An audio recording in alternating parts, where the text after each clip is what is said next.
Zeno logic. England 1, France 2, and when you take a step back on the way home, when you rub your eyes and when you wake up, when you look at it, when it's all said and done, you shouldn't be surprised that we lost to France in the quarterfinals of the World Cup, thanks to your manager. You can mention Harry Kane, but we short-sighted to do so. You got to look at it in two ways, actually. Based on your situation, it makes sense that we lost to France in the quarterfinals in the World Cup. England and penalties, again, it's like water and oil. But at the same time, had certain players even came with us to Qatar, if the tactics were different, England should beat France. France weren't even at their best. I mean, even throughout the game, you can tell France, even though they weren't at their best, there was a groove to them. There was a confidence. They weren't really that phased. They had the possession as well, and they scored first. Because again, Southgate being pragmatic as hell, he allowed France to have that freedom, that movement. Then England scored off a penalty. Then Giroud off Harry Maguire. Harry, I love it, man. That's the last I'm seeing you on TV ever again. Oh, thank you. Oh, thank you, Southgate. Get me. And then Harry Kane. And it's peaky because when we got the penalty, which took too fucking long for it to be given, it was a Stonewall penalty. Harry Kane, who took the first penalty so well, and then for some reason, because again the mentality ain't there, the focus ain't there. He got rattled. I know it's Lloris, your brethren, but why? The first penalty was so good, and then you miss, and then you bring on Mount, who went missing in America. Sterling, Zeno was happy. Zeno's here, don't worry, man. Like Zeno's here. Zeno was happy for Sterling. I won. And then you bring on Jack Grealish in the 96th minute. You should have left him. Should have left him on the bench. For what? To run. For vibes. So, I mean, I have a concern with the FA. I think since Southgate stumbled his way into the semi-finals, England have pat his back and rubbed his balls ever since. Rather than having the same mentality that other nations have in terms of, alright, we didn't win the World Cup, but we should win the World Cup. And we're going to sack whoever, we're going to change all sorts. And I get it, some of you, England have done well, England, I get it. It's just not good enough, guys. That's what I'm trying to say here. You lot have rubbed this man's back for too long. As if the Euros wasn't obvious enough. 1-0, Luke Shaw, at Wembley. And I was just saying before we even went on air, if it was any other nation in the finals, in their home ground, Spain, Bernabeu or Nou Camp. France, the Parc de France. What was the other team I mentioned? Germany as well, but we didn't know their ground, innit? Alliance Arena now. Yeah, so we said that. If it was any other nation, that game is done and dusted. How is it with England, with all these players, you managed to fumble it? Southgate, my man. This ain't cutting it, bro. Back to the under-21s for you, bro. And I appreciate what he's done. I really did. I appreciate what he's done, but guys, I think Southgate is the bridge to this England team. He's not what we need, but he is the bridge.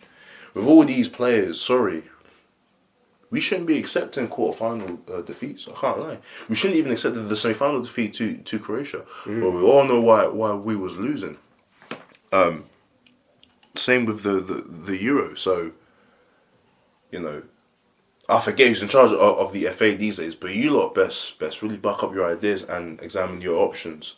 I want to see Poch. I want to see Tuchel. I want to see something different. I feel for some of you lot, because I don't really give a fuck about England like that, to be honest. But I'm quite happy, to be fair, that England are out, to be fair. Rashford and Shaw and that Fridge Maguire back to Manchester and that, man. You get me? We got cup tie to prepare ourselves for. But anyway, man, I'll let my man Zeno speak, man. Zeno, I feel for you, man, but you know he's on the same boat as me on this one. Overall, yeah. Can't lie, from the beginning of this tournament I had bad vibes. Coming into it, obviously England had their Nations League group and they finished bottom of it behind Hungary, Italy and Germany. And obviously Iran turned out to be the perfect game to raise confidence. But looking at the squad selection, there were some glaring misses. To this day, I don't know why Smalling doesn't get picked. I get the Stones Maguire has brought fruitful results, but you have to also be quite critical in their assessment of them as a partnership. because they're the reason why Croatia beat us. You know, I think Stones was caught sleeping on the job. Maguire didn't cover, and Mandzukic squeezed in, scored. Even for today's game against France, Maguire let Giroud run across him, scores the header off his shoulder. You know, but you know, I'm talking about the bigger picture here, and it's that Southgate tactically did not come up with the answers, but we knew that he wasn't tactically able, anyways. Obviously, we've looked at the last two campaigns that he was in charge of. And we look at the Euros of 2020, which we'll play in 2021. And we then look at the World Cup in 2018, where he was fortunate to play teams that are not at France level, or even Spain or Germany level. You know, in 2018 World Cup, he beat Colombia, then he beat Sweden in the quarterfinals, and then faced Croatia, and still lost to Croatia despite having a lead in that game. Exactly. And then you move on to the Euros, you're thinking, all right, it's all about learning from the mistakes. And they gave off the vibe that they were learning, and then now England realised that actually they had the facilities and the ability to actually win this tournament, and had that vibe throughout. You know, obviously there was some dodgy results in between, like the 0-0 against Scotland in the group stages. Mm-hmm. But, you know, they got out of the group, topped their group, I believe, and then they played against, who did they play against before Denmark? They played against Ukraine. I think they might play someone before, but I think they played against Ukraine. Easy 4-0 win. They got Denmark. They got through Denmark in extra time. And you're thinking, okay, Italy in the final. Italy have looked decent. They beat Belgium. Luke Shaw thumps in a volley 3 minutes in. And you're thinking, all right now. This is just like when Trippier killed the free kick against Croatia in the opening 30 minutes. All we got to do now is maintain that intensity and do not start to go push back. Because guess what? England are not that type of team. They're not a Morocco. They're not a Costa Rica even. They're not, ironically enough, an Italy team where they have the defensive capabilities of being able to, you know, perform a rearguard action and defend the whole game successfully. They're not built like that. Hell no, they're not. Which is why Italy grew into the game with that midfield of Verratti, Barella, and Jorginho.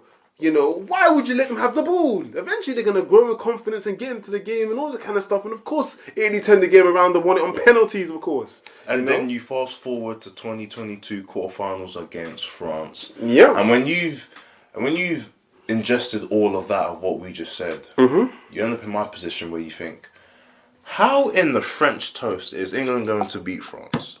How? What? 2 penalties? We had that. We just aren't lost. What are you talking about?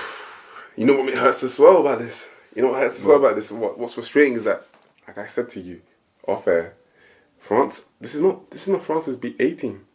It's more like an A-. France are missing Nkunku, Benzema, so Pogba, Kante, Kipombe. Yeah. You know, this is a France for the taking. You would think, but when you think about Southgate, and I need to make this really clear because I know some of you are going to say, you know, in the comments, you know, it's easy to go after Southgate like this and because you lost in it. But you need to think it into context.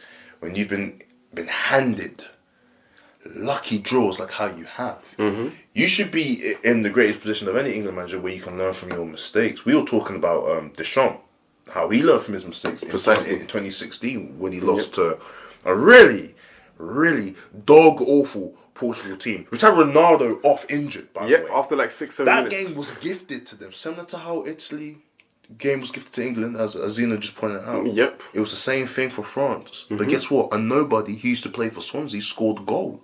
But then what happened after that? Shady start in the World Cup. Yep. But they won the World Cup. They turned that around. They won the Nations League as well. That's 2 trophies. Yep. Southgate ain't learning. He's not. You know? No. And you're probably thinking, but why England still taking 2 step backs? Do you know why, my friend? Because Southgate got favourites. Yeah. He's got favourites. Think about it. I think this World Cup is probably the most obvious in terms of favourites. Yep. John Stones' partner, who has been dog awful for Man United. And for England anyway, to be honest with you. You think? Like I said, I think he's been alright for England, which is why he continues to play. Leading up to the World Cup, he was awful. The Germany game. So, you know, Southgate once said that he don't pick players based on rep, which is the biggest cap. As the years have passed, it's become more obvious that he's changed his mind clearly. Cap. You know. and hence why Harry Maguire's there. There's a fella called Tomori. You might have heard of him. Plays for AC Milan. Won the Scudetto last season. Champions League, yeah. In my opinion, England's best centre back. Centre back. You might have heard of him. If you didn't, you're probably the reason why Southgate is in charge, because you support him. If you didn't know about him, but if he's there instead of Stones, completely different story. Why not Stones?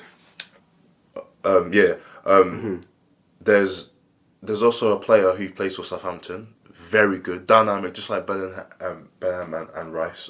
Is a free kick specialist. You might know about him. His name is James Ward-Prowse. They ain't got a guy for Brentford and that loves to gamble and that, but he's a very good in the box striker called Ivan Toney. But Southgate don't like gamblers. I get it. I mean, some of the English players smoke, but I didn't know we were the more brigade up there. And I say all of this because Rome was top goal scorer as well last season. Apparently Tammy as well. Yeah. Apparently hit a tough run of form. We can't pick someone that's not scoring enough goals. That's what Southgate said with his own words. Yeah, you say that, but a boy for Chelsea called Mason Mount got picked, and he's been missing.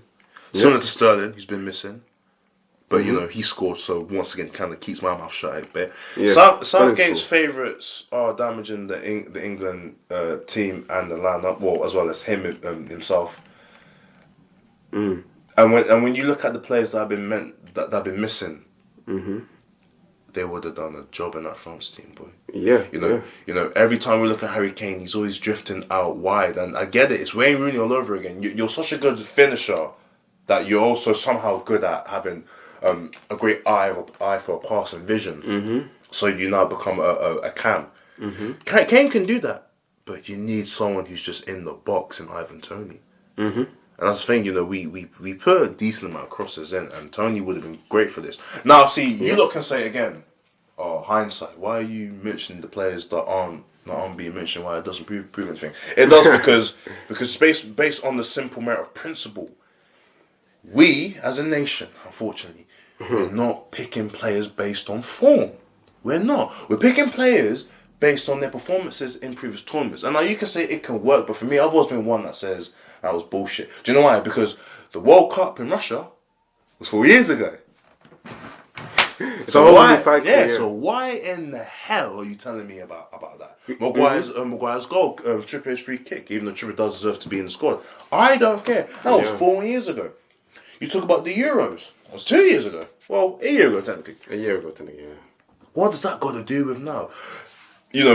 Wilson's lucky because he scored a lot of goals and that, and it happens, I guess, in December, and he got a call-up. Cool, I don't mind that, but keep the same energy for Tony. Why? Because he gambled. Yeah, cool. It is what it is. But until we don't get that right, England ain't going nowhere. Nope. Look at our rivals, by the way. They don't care. Look at Germany. They the guy that scored the equaliser against Spain, I think. Nicholas Füllkrug. Yeah. Essentially a nobody. Came from what, League 2, something like that. He plays for I don't know, Freiburg. I think Freiburg. Exactly. Freiburg are doing quite well in the league this season. Look at the boy for Portugal who scored Gonçalo Ramos. A hat trick. To the mainstream, he's a nobody. But if you watch your Champions League, innit, like he's actually been scoring enough goals for Ramos. And even though that's a stretch, but you get what I'm saying. If that was Southgate or England, we're not doing that. Ronaldo starts. We're not doing that. See what I mean? But Southgate will likely stick around, and but it's a shame. But anyway, but back to the game though, because I'm saying all this about England, but we did it again. Sacre bleu. Omelette du fromage, s'il vous plaît. We did it again. My second team. Let me tell you a little something, man. I know you're not hating on me right now. I know. I don't give a fuck about England. I was devastated when Brazil lost. You should have seen me. When Brazil lost. I'm telling you, France beat my second team. Can't lie. But from France's point of view, Julian Laurent, if you're ever hearing this, I can't lie. You're on crack, bro. I don't know how you thought England were gonna win 1-0. Clean sheet, oh Lord. If you're from Paris or something like that, you're happy. England are a tough team to beat. When they want to be, they will come at you. But for France, it was, I won't say business as usual. They were worried at one point, especially after the penalty. But they didn't really look that troubled. it was almost like they were kind of on cruise control, but weren't at their best out of their own will. If you say, but everyone did their jobs. Giroud scored. Dembele had an off game. Kylian was alright. Tchouameni, we're missing Pogba. Alright, hold my drink. Oh, I score from distance. I did it again. That was a goal and a half, no bloody. It was. Varane, lovely. Do you see me in my Rolls Royce? I know, man. Varane was lovely. Of course, now you're saying, hey, nah, but you're a United fan. I'm what, man? Nah, but Varane was lovely. It was lovely in that game. It was lovely. He was smooth, unlike his partner. McConnell, he was very rash. And even at that, you think, why didn't England go at McConnell, man? He was terrible. He was, yeah. Referee was protecting. Obviously, as we know, he fouled Saka in the build-up to the first goal. But he did. The ref didn't help England, but again, this is what I mean by grit. Look at Argentina, man. Them man are dogs. Yeah. The dogs. But they're dogs who win. We don't have that. Cool, you're 1-0 down in the first half, and the ref's being a bitch. Fine. But we're gonna win. We ain't gonna have the ref help us. But England ain't got that grit. And it's sad because I was relying on the grit of the top teams because they played in, your Cities, your Liverpools and the United, Chelsea, Arsenal, like that. That was the only grit I was hoping that they would kind of have because they all play for big teams. But it's different when the whole team have it. I'm being serious. Look at Argentina, especially against Holland. 2-0 up, 2-0 down, but still you can tell they're willing to die on that pitch. Be real. That was England. If England scored 2 goals in the quarterfinals at extra time against France, and then they scored 2 back, England are broken. You can see it. Yeah, that's true. The mentality's not there. You saw it with Kane, my man. You missed. Anywho, where does England go from here? England was quite simple, really. Obviously, the Euros in 2 years. I think what's difficult about international football is, the call for change when the national team doesn't do well, but they don't understand how long it can take for changes to be applied. In the case of England, it's an interesting one because different countries have different ways of changing their cycle, developing their team as a tournament cycle goes on. And obviously, normally you have maybe players coming in from the youth team, the under 21s or 23s, and they come up and they start playing more. Or you have players that completely come through the dark, like Nicholas Fulkrug, for example. Who plays Werder Bremen. I did find that out, but literally, League 2, But Bremen are in the Bundesliga. Are they? Yeah, they're in the Bundesliga. But yeah, I have a twin situation in it. But you have players that do emerge, and you can't ignore them. And I think I understand why Southgate did what he did with the team selection, the squad selection, but it hasn't proven effective. And I think what England need now is a slight overhaul. Of course, I'm talking about identity system. Of course, England's issue... England need an overhaul in general, to be honest with you. Yeah, exactly, because I think the tactics need to be more clearer. When we watch England, it's hard to identify what team they are. Like you said, they are pragmatic. They should be a lot less pragmatic because they don't have the players, the soldiers to carry out a pragmatic system. Or what they do, but they don't get selected. You know what I mean? So I don't know what they're trying to do. Which annoys me about, because even that, I feel like we're giving Southgate even too much props, because I still don't think he knows his best 11 and doesn't really know what he's doing. In terms clearly not. Trent is not just chilling on the bench. In terms of tactic and style, and even that, Trent could have been used in midfield today. Bro, I'll tell you now, and I said this to my little brother as well. He played Trent one game. In his entire time as England manager, he played Trent once in midfield. He wasn't great. I think he took him for half time or something like that. You got to give him more minutes there. You got to start giving him training and understanding. Because guess what? Trent was a central midfielder before. When he was coming through the ranks at Liverpool, he was a central midfielder. Klopp just said, you know what, I'm playing you right back. We'll see how you get on. He turns out the rest is history, as we know. Of course, he's still defensively, he's questionable, which is why the midfield role is suitable for him. Because if you actually mould him in a sense where, okay, just do what you did when you're younger, but of course, make sure you keep your head switched on defensively. The pressure isn't as much as it is when you play as a right back, where you have to get back. Sometimes the central midfield, if you have Bellingham, Rice, and then Trent there, at least Bellingham and Rice are going to go back and defend. And Trent can be somewhere around, but he will probably come back and defend because that's how your shape would be when you're defending. And I feel like Henderson today, he was on that right side, and you can tell he's not comfortable there. He gets the ball, he passes it back off. Trent, gets the ball, looks up. He's looking for the pass. He's looking for the cross inside the box. And all of a sudden, maybe, who knows, Kane might start to remember he's a striker again and he's going to be there. You know what I mean? But ultimately, it's kind of just like, Southgate, his identity is not 100% clear. And also, like he said, he's not his best 11 because, boy, oh boy, man, that team that played against France is not England's best 11. All of us know that. You know, exactly. Not for this kind of game. It should have been. They should have done what the Argentina did against Netherlands. Just not even starting Rashford was laughable. Top scorer, bro. Exactly. Top scorer for England this tournament. You know, they feared Rashford, believe it or not. They feared the man. So to bring him on, I should have forgot. But to bring him on for that amount, it's just. Listen, man. When you support United and you're used to Solskjaer, you know, you're used to this with Southgate. Those two are literally the same. I see it. Feels like it, doesn't it? It really just no real identity. You know, big emphasis on vibes. Yeah. You know, just not enough tactical nuance. And the game is changing in international football. Most decent nations know how to play ball. They know how to be compact. They know how to defend. This World Cup has shown that more than any other World Cup, by the way. Some of them are even getting better at pressing. Look at Saudi Arabia and how they beat Argentina. And then what they did against Poland as well. You know, because let me say this shit. And even if England, by whatever stretch of the imagination, if they beat France, we lost. If they beat France and they somehow played Morocco, I would even tell you, look, don't get too excited because the way how Morocco are playing. Morocco might even have clean sheet Morocco. Huh? Defense what? Huh? We do need to talk about that game as well, actually, to be honest, at some point. But no, yeah, literally, man, Morocco have been the shock of the tournament. But boy, we have to remember Saudi Arabia's performances, Japan's performances, South Korea's finesse. Because I can't finesse the way out of that group. It's becoming a much more global playing field now. Of course, exactly. we have one Africa team in the semi-finals, man. That's never happened before. Exactly. So if England played Morocco, it would have been tough anyway. And Morocco have an identity, bro. They know exactly what they're doing when they go out there. And this is my point to England. You can't rock up to the World Cup with no idea of how to play ball, no good tactical setup, or no identity. You're gonna get rolled over. Even worse by a decent team. Anyway, you get rolled over anyway.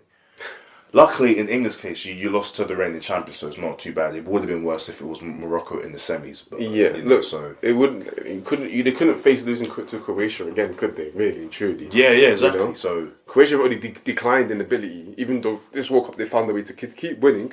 You know, England are meant to be on the up. They have a young squad. But unfortunately, I say this, we do live in the real world. Southgate will likely, be in charge for the next tournament. Correct. But Gareth, if I'm you, man, Jesus Christ, I might need 2 mirrors. I might need 3 mirrors to look at. You need to learn. You need to learn from this because even this France game, you could have won it. You need to understand. Yeah. These players that helped you build your profile 4 fucking years ago. Is 4 fucking years ago. Let that go. This undying loyalty to Sterling, a Mount, and a Fridge from Manchester. Stop this. So hopefully now, I hope he's more aware to. Because I promise you, if it was Tomori instead of Maguire, Ward-Prowse for whichever given moment in that midfield, Ivan Toney, it's a game changer. Ivan Toney scores probably 4 or 5 goals in this competition, by the way. You think? I think he does. He's a very good one. He's a good penalty taker. Very good penalty taker. He actually can score 2 pens in a game. Exactly. I think he scored a free kick as well. He did this season. Yeah. Exactly. So yeah, he did. He's good for that and he's good in the box. Why not take him? Why? Because he gambled? Yeah. Really? 232 times between the and don't tell me that ain't the real reason. Come on, man. We're all adults here. We're not born yesterday. We can add 1 and 1 together, yeah. Yeah, we're not stupid. That's why. But really? Oh, so now we have morals? Come on, man. Stop. Yeah. England, yeah. But this is what I was saying to you off air. From when we're not even picking the right players, I could not give a shit how England go about themselves in the World Cup. Yeah. Honestly. It's peak. Of course, you're always going to have arguments about players not being selected. And that's fine. But fine. Players that have been ignored for so long, it's so glaringly obvious. You called up Tomori to not even use him. You called up Tony to not use him. And didn't pick them anyway to the World Cup. Like, why? I don't get it. So. You know what I mean? Like, come on, man. Tomorrow's gonna go play But for look at Nigeria. your counterpart. You think Deschamps has time to do that? He can't do that. Oh, I need to win. Oh. This is what I mean, fam. Like he's been compromised during this ending of the cycle, anyways, because of the injuries. And Exactly. you know, To be fair, he probably keep that core crop anyway. Seeing how seeing how the Performance World Cup, how could you not keep them? You know, especially if you're tubing in that goal, you're thinking Pogba done that. Pogba needs to now prove himself. Yeah, absolutely. Yeah, because now he has to now. Because now look. This is what I mean, Pogba and Kante. But Kante's been on the Tchouaméni, I've been impressed with this whole tournament, man. He's such a good player, man. And it's crazy because doesn't even start from Madrid like that, which is. I swear he does. No, he doesn't really. No. Yeah, I've seen him play a lot of games. Every time I've seen Madrid, he's played. He started. He started the Madrid derby, for example, and he assisted. I think. I forgot who scored. Was it Rodrigo? Was it Rodrigo? Oh yeah, you're right. Yeah, but still, more games than Camavinga. That's for sure. Still, yeah, I'm wrong actually. No, he does start from Madrid. Afterwards, how much did they buy him for? Flipping hell. But for that, and for France, and he's playing so well. That goal, by the way, I'm gonna watch that again. It's quality, man. It's gorgeous. It's quality. Can Declan Rice do that? Exactly. So. See, that's the thing about the England midfield. I hate that midfield because it's just not dynamic enough, man. Yes, there's a lot of ball winners and players with energy, but there's no creativity. Only Bellingham. But even for me, like I've been impressed with his dribbling. But as we were saying, because Foden is he's not a wide player, alright. Nope. Right? Pep can do it because Pep is a GOAT. Okay, he can do that. Southgate is not a GOAT. You play him as a number 10, man. That's his position. Yeah. If you play Mount there, why the hell can't you play Foden? Mm-hmm. Because he's got dribbling, but still, that's not his main game. It's the vision. Mm-hmm. Even his finishing, that's new to him. Because he don't score that many goals back when first burst onto the scene. Now he's scoring goals for fun. Hat-trick against United, man. Of course we're going to fucking mention that. But I mean, best example, bro. Finishing was on point. You know what I'm saying? I didn't watch that game, but anyway, I know you didn't. You know what I'm saying? So. And Grealish as well, and Rashford, yeah, man. It was criminal how you've been using Grealish and Rashford. To be honest, I know Rashford has started games, but even Grealish, man. Grealish has been underused, yeah. All right, cool. He's been out of form for City, but are we in a position to not really be picking players like that? Come on, man. He literally, Maguire's been out of form the whole season. Yeah, exactly. He started every single game. But I believe. But I don't think I'm wrong. I think most of you will agree. But Southgate will remain in charge. But guys, listen, I think this heartbreak's worse than the Iceland and the other ones because at least with the Iceland ones, we're dog shit. So we are expected to lose in a bad way.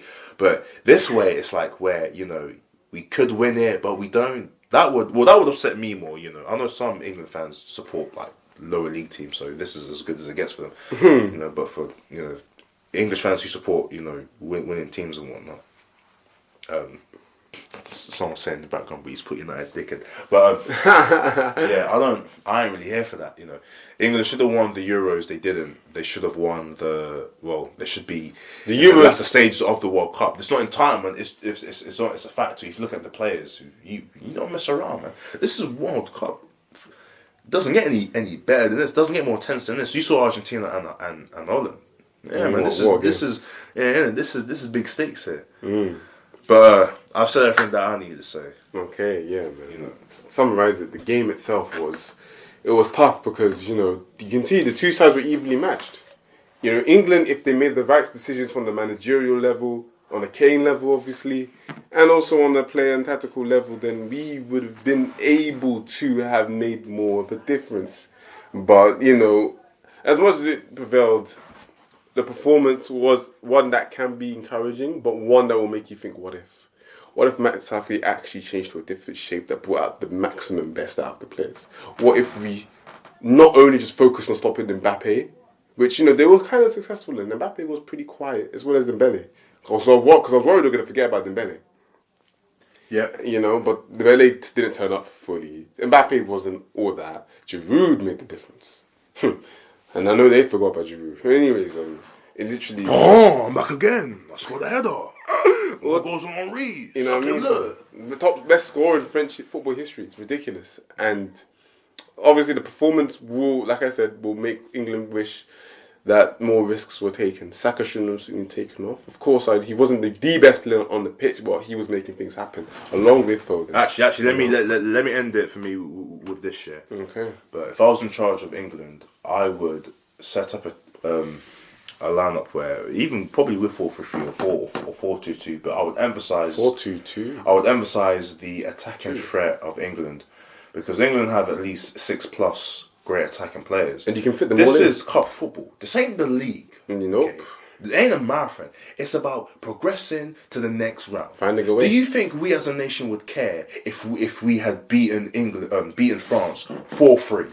5-4. We wouldn't have cared. We progressed and we scored a hell of a lot of goals and we conceded enterprising, entertaining. That's fine. It's cup football. We care about the World Cup. We care about winning the World Cup. And when you look at this team, and even though England can have a better defence than what is presented in front of us, when you look at that team, how could you not go at teams? England, at their best, when they're attacking teams, are one of the best teams in the world. No, rarely a few teams, apart from France, Brazil, and Argentina, can actually compete on that level in terms of throwing the kitchen sink. No team can compete with England. Well, so in Netherlands, and they could too when they have Berkel stop front and they just boot the ball to him. Exactly. So, but you're right, man. But with Southgate, he don't want to do that. Fine. So reap what you sow. Quarterfinal defeats to France. Yeah. You know, Croatia, Italy.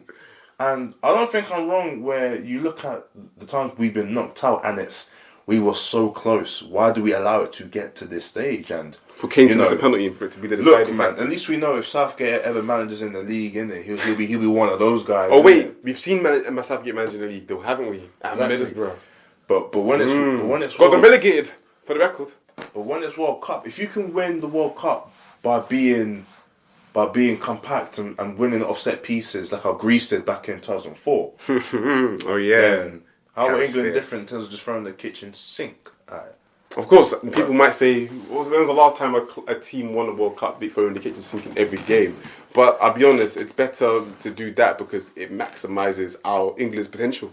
Exactly. I'm saying this based on the evidence that England don't have enough playmakers and defensive-minded players. We have players who are good at putting the ball at the back of the net. So you create a tactic, and this has kind of been the thing with international football, which I don't get when managers complain they have too many players in one position. So you create a tactic where you put where you fit all your best players on the pitch, and in England's case, we have so many good forward players.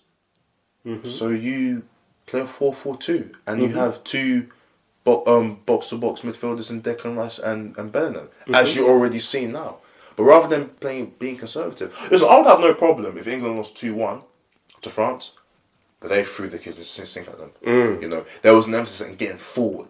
Getting forward, we lose the ball, we win the ball high off the pitch. If they hit us on the break, we run back and defend for our lives. But when we get the ball, we just run at them. That France team, by the way, can still be got at.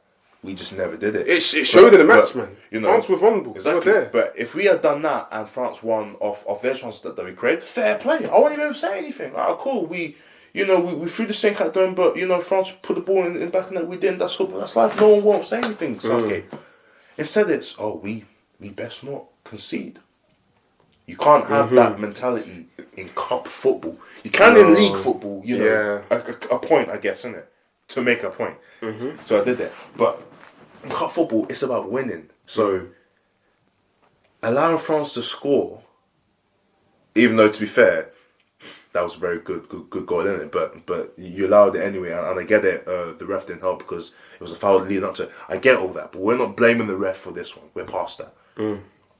But for when that happened, go at them. You ever play Football Manager? You play Football Manager. You got to set on positive. And, the team that you're playing against, you score first and then you think, all right, cool, fuck it.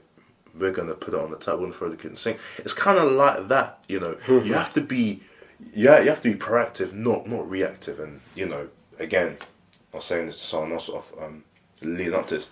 That, for France will take that any day. That's why France didn't need to beat England at their best. They didn't need to, because they knew that they'll have the ball. And the 1-2...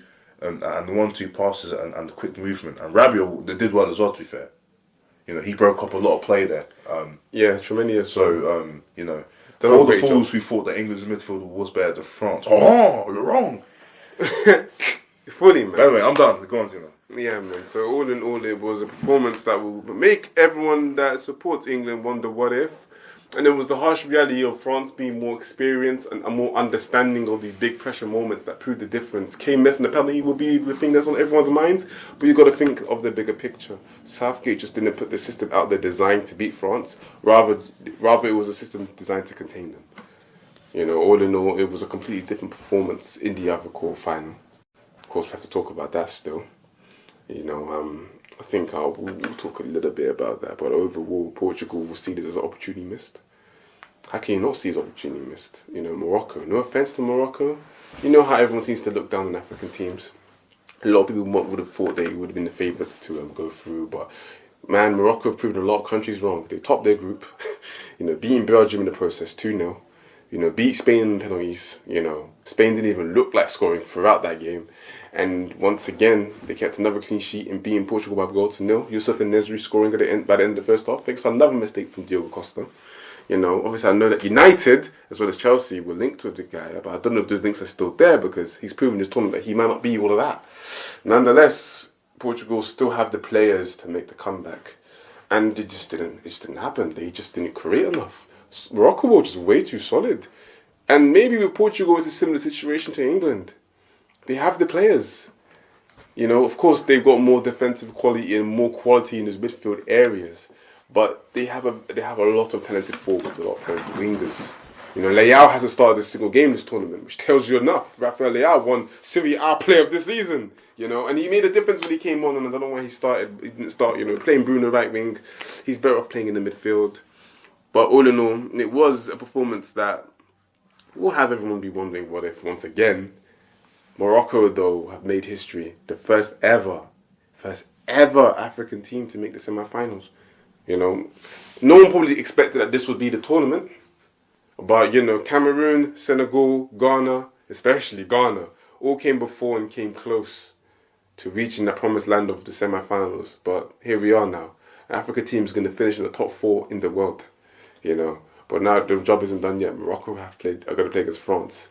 And I don't know what would have been more tough for them to play against France or to play against Portugal. But you're going to have to say France because despite them missing a few key players, they are the defending champions for a reason. You know, that quality in depth has proven important for them so far. You know, despite certain players like Upamecano's performance. You know, despite that, they found a way to win against England. I forgot I'm still wearing your hat, you know. Lol, guess like that. It's comfortable, isn't it? You know, yeah, it just bolsters the shape of your head. But yeah, all in all, Portugal, Fernando Santos, surely this is the end for him now. He's 68 years old. He is probably their most successful and greatest manager in their history. Winning the Nations League and the Euros. You know, but I think his time is done. It's time to get a more younger, more proactive coach. You know, something that England should maybe think about doing. Nonetheless, you need to get a coach to maybe freshen things up a bit. Ronaldo, it might be the end for him. He's saying he might play the Euros, but the way he's been declining, Ronaldo, he might not even make the squad for the Euros. Yes, I said it. I don't give a I don't care, man. The way he's declined this season. Hopefully he proves me and everyone else wrong and he regains his form. But right now, it's not looking good for my guy. He walked off with tears in his eyes and he was crying hard. He knows this was his last chance and there's no World Cup for him and he knows that. People are always going to just point to the fact that Messi's still in it. It's not about that anymore. It's about Ronaldo's legacy, and fortunately, World Cup might not be there to be taking the place of his mantelpiece. But all in all, Morocco deserve this. Morocco, unlike England, know what they're going to do before games. They know that they're not going to dominate the ball. They know they're going to have to sit back and defend and work extremely hard. You know, the team is typified by Sofiane Amrabat, who almost joined Tottenham in the summer. You know, his dynamic midfield play has proved essential to their performances this tournament, as well as Enesri's ability to take chances. You know he's not getting many of them, despite his poor form for Sevilla over the last 2 seasons there, despite having a 24-goal season about 2 years ago. And literally, despite that, despite that, it's literally just Morocco finding a way. A lot of African teams seem to lack what Morocco have right now, and that's that grit and that determination to perform and to find a way to win. Nigeria noticeably lack that determination, and so do Ivory Coast, and Ghana have most of the time as well. So everyone might have thought it would have been the West African side that was going to do this and become the first semi-final team in African football history at the World Cup. It hasn't proven to be the case. And even if we thought North Africa, we wouldn't have thought Morocco, we would have thought of Egypt because they've won the African Cup of Nations more times than anyone else. But they've always never turned up at World Cups. So it's just good to see now that, finally Africa has properly arrived on the world stage in the sense that, of course, it might not have been in the beautiful way we all imagined, but they did it in a way that proved successful for them. And now you got people like Anwar, aka Bones, saying stuff like Morocco's the face of Africa. We need to calm down on that. I'm going to tell him through this. You need to calm down, Bones, because listen, Morocco has just been the best performing team in Africa, but doesn't mean they're the face. All right, Senegal are the champions of Africa. Egypt are the most successful in Africa, but Morocco now have this. And they should protect this with all their chest and all their might. This is a fantastic performance from them. But Portugal will be very disappointed. It was a terrible performance. I don't know what it is about Morocco neutralising these opponents, but to keep consecutive clean sheets against Spain and Portugal is something to be admired of. Something to be really, really happy about. And it shows that, and I always mention this. But see the simplicity in it. Mm-hmm. I didn't watch the game. I fell asleep. I know, shame on me. I didn't. But if you see the simplicity in this, it's the Moroccan players and how they're set up, they can keep a clean sheet. They don't need to, unlike England, they don't need to really hit teams on the break and overwhelm the opposition. Mm-hmm. They can't. They don't have the ability to. They can soak up so much pressure. They can just unleash it. You just fly. Exactly. They're a very good counter-attacking team. Let's not get that twisted. That's how they did it. You have Hakimi, Boufal, and there are a lot of players I'm missing, by the way. Hakimi, Boufal, Ziyech, and Nesri. Exactly. Unahi in midfield has been excellent. Amrabat. Yeah, boy. So when you have teams that are just, we have a team that's very skilled at breaking, and you can tell by the way how they break. It's drilled into them. Mm-hmm. Exactly, you can tell. They can do this to the final. So if you're Morocco going up against France, keep the same energy. You have to, man. Keep that same energy. Give France the ball. Rely on your defense, and then head down on the break. You pull an upset, and then once you do that. Final of the World Cup, in the man. Finals. Oh, we lost. How could it be? Sorry, I'll stop. But then you got Morocco in the finals, and against a gritty Argentina and a very dog-like Croatia. Mm-hmm. I'll be honest, though. Imagine Morocco Croatia final. That would not be it. I'd watch it, but that is not it. Who's the biggest dog? I'm miserable if Croatia wins. Who's happy if Croatia win? Apart from Croatians, who cares? I'll be devastated if they win it. I feel you. I feel you. This is where we are, though. I think Argentina will beat Croatia, but I don't know. I don't want to say anything now. Exactly. Caught slipping, so I don't know who's going to win that. As for Morocco, Hamza, long time I ain't seen since school. I'm glad you're happy and that. And yeah, I was thinking of him. I was thinking, who do I know that's Moroccan? Yeah, exactly. Oh yeah, Hamza's from secondary school. Yeah, he's celebrating in He's gassed right now. He's celebrating down at Edger Road. I think it was Leicester Square, somewhere in the city. But yeah, overall, man, it's just I'm happy to see Africa well represented, and it shows that if you keep it in the bloodline, if you just get a guy from your country to manage your country, big things can happen. Walid I don't want to say second name. I'm going to call him Walid Regagoui, I think it is. He is Moroccan, so he understands it. It's that simple. Nigeria, I'm sorry, I'm saying this now. Yeah, we sacked our coach after he performed crap in the African Cup of Nations. That's cool. As long as we replace him with another Nigerian guy. Because guess what? Nigeria were the most successful when Stephen Keshi was there. We won the African Cup of Nations back in 2013. But no, we got some Portuguese guy. We had a friendly against Portugal. And of course, he made sure Nigeria was set up to sit down there and let Portugal score as many goals as they like. And they won 4-0. Why am I not surprised? Who is this guy even? I forgot his damn name. No, anyways, that's not the point. But it is the point. It helps, having a united front by having everyone coming from the same place, or at least have a manager that can make you feel like that, which is what I feel like the Saudi Arabia manager, Herb Renard, managed to do really well. Ironically, he's had a great career in African football as well, winning the African Cup of Nations. I think I mentioned this in another episode, winning the African Cup of Nations with Zambia and Ivory Coast. So it's just one of those ones there, but Morocco are out here and they're representing Africa, and let's see how far they can go. But you gonna say something? No. I thought you were going to say something. But no, yeah. I think we're going to end it here. This is probably the longest episode in ZFL history. If you guys reached all the way to the end, respect to you guys. I wish I could give you something, but I can't. But, be sure to subscribe if you haven't. Be sure to like the video. You know, and check out the other videos. You know, this might only be the 3rd episode of the ZFL Podcast, but there's about 66 episodes of Mini Logic. So if you haven't listened to Mini Football Logic, be sure to check that out. Yeah, we'll try to get me on as often than that. You know what I'm saying? Exactly, because of course we had a plan to have Dukey here for almost every single episode this World Cup. It hasn't happened, but he's a busy man. You know, it is what it is. You know, but yeah. Nonetheless, hope you guys enjoyed, and yeah, we'll catch you guys in the next episode of the ZFL Podcast.